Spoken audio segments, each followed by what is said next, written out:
এই শীতে যদি ঝাল ঝাল হাঁসের মাংস হয় তাহলে কেমন হয় বলুন তো।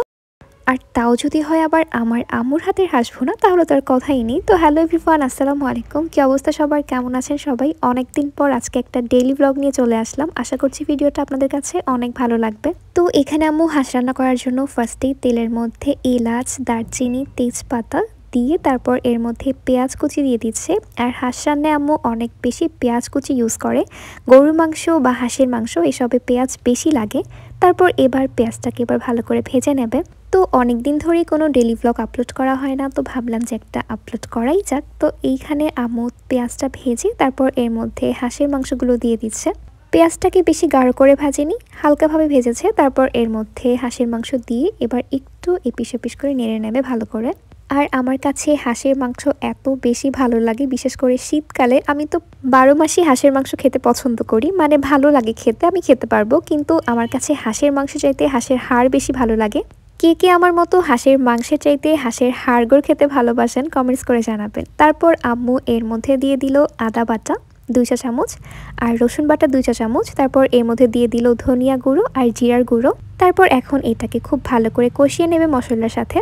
আর হাঁসের মাংসে মশলাটা একটু বেশি লাগে, নয়তো বাজে একটা স্মেল আসে। আর হাঁসের মাংসটা মশলার সাথে ভালো করে কষিয়ে নিতে হয়, এতে করে বাজে স্মেল চলে যায়। আমার আম্মু বলে বলছি না, অনেকেই আছেন যারা হাঁসের মাংসটা মানে বাজে স্মেলের জন্য খেতে চান না, তো তারাই ভিডিওটা দেখুন। অবশ্যই আপনারা হাঁসের মাংস খাবেন, তাও আবার খুব তৃপ্তি করে। তো এখানে আম্মু মশলার সাথে মাংসটাকে অনেকক্ষণ ধরে কষিয়ে নেবে, যতক্ষণ না পর্যন্ত মশলার যে একটা কাঁচা স্মেল থাকে ওইটা যাচ্ছে, ততক্ষণ পর্যন্ত মাংসের সাথে মশলাটাকে ভালো করে কষিয়ে নেবে। তারপর এর মধ্যে দিয়ে দিচ্ছে হলুদের গুঁড়ো পরিমাণ মতো। আর হলুদের গুঁড়ো দেওয়ার পর আম্মু ভালো করে এটাকে মিক্সড করে নিচ্ছে। তারপরে মরিচের গুঁড়ো দেবে। আর হাঁসের মাংস একটু ঝাল ঝাল না হলে ভালো লাগে না, আর আমার কাছে তো ঝাল অনেক পছন্দ, এটা আমি প্রত্যেক ভিডিওতেই বলি। তো যাই হোক, এখানে আম্মু গুঁড়ো মরিচ দিয়ে দিচ্ছে, এটা রাঁধুনি গুঁড়ো মরিচ, এটা স্মেলটাও ভালো হয় এবং ঝালটাও একটু বেশি। তারপর এবার গুঁড়ো মরিচটা দিয়ে ভালো করে এটাকে আবার মিক্সড করে নেবে, মানে কষিয়ে নেবে। এক কথায় বারবার কষাতে হবে আর অনেকক্ষণ ধরে কষাতে হবে। আর হাঁসের মাংসটা আমি মনে করি প্রেসার কুকারে দিলে তাড়াতাড়ি সিদ্ধ হয়ে যায়। মানে ফার্স্টে সুন্দর মতো কষিয়ে চুলাতে, তারপর প্রেসার কুকারে দিয়ে দিলেই মাংসটা তাড়াতাড়ি সিদ্ধ হয়ে যায়। আর হাঁস যদি একটু শক্ত টাইপের থাকে, মানে বেশি শক্ত টাইপের থাকে, তাহলে আমি মনে করি প্রেসার কুকারে দেওয়াই ভালো। আর আম্মু এখানে হাঁসটাকে ভালো করে কষিয়ে তারপর প্রেসার কুকারে দিয়ে দেবে। তারপর আম্মু এখানে পরিমাণ মতো পানি দিয়ে দিচ্ছে, আর পানিটা দিয়ে আবার এটাকে ঢেকে ভালো করে কষিয়ে নেবে। আর এখানে এত সুন্দর একটা স্মেল আসছিল, মানে দেখে তো আমার এখন আবার খেতে ইচ্ছে করছে। হাঁস মানে আমার কাছে অনেক বেশি ভালো লাগে, আম্মুর কাছেও। বাট আমাদের ঘরে বাবা হাঁস একদমই পছন্দ করে না, মানে এক পিস মাংসের বেশি বাবা খেতেই চায় না হাঁসের মাংস। আর হাড়গোড় তো খাবেই না। মানে এক কথায় আমার আর আম্মুরই খেতে হয়। আমরা ফ্যামিলি মেম্বার যেহেতু ঘরে এখন 3 জন, সেহেতু বাবা যেহেতু হাঁসের মাংসটা খায় না, আমার আর আম্মুর বেশি পছন্দ।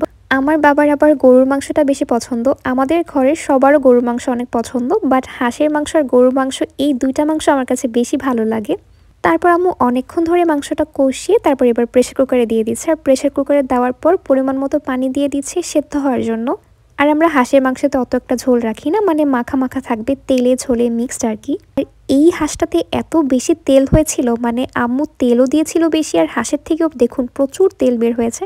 তো এখান থেকে আম্মু তেল আলাদা করে রেখেছে। তারপরও দেখুন হাঁসের মাংসে এখনো কত তেল থেকে গেছে। মানে হাঁসটায় অনেক বেশি তেল ছিল, আর হাঁসটাও অনেক ভালো ছিল, একদম ফ্রেশ ছিল। তারপর আম্মু এখানে জিরার গুঁড়ো, ধনিয়া গুঁড়ো, তারপর হচ্ছে এলাচ, দারচিনি সব একসাথে গুঁড়ো করে তারপর মাংসের মধ্যে দিয়ে দিল। আর কালারটার সাথে সাথে চেঞ্জ হয়ে গেল, আর স্মেলটাও অনেক সুন্দর আসছিল।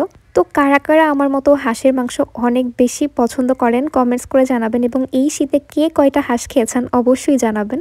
আর আমাদের ভোলা জেলার মানুষদের তো অনেক বেশি পছন্দের হাঁসের মাংস, স্পেশালি শীতকালে তারা অনেক বেশি হাঁস খায়, মানে এক কথায় ঐতিহ্য বলতে পারেন। তারপর এই তো আম্মু মশলাটা দিয়ে আবার ভালো করে কুক করে নিল। তারপর এই তো রান্না কমপ্লিট, আর এখন খাওয়ার পালা।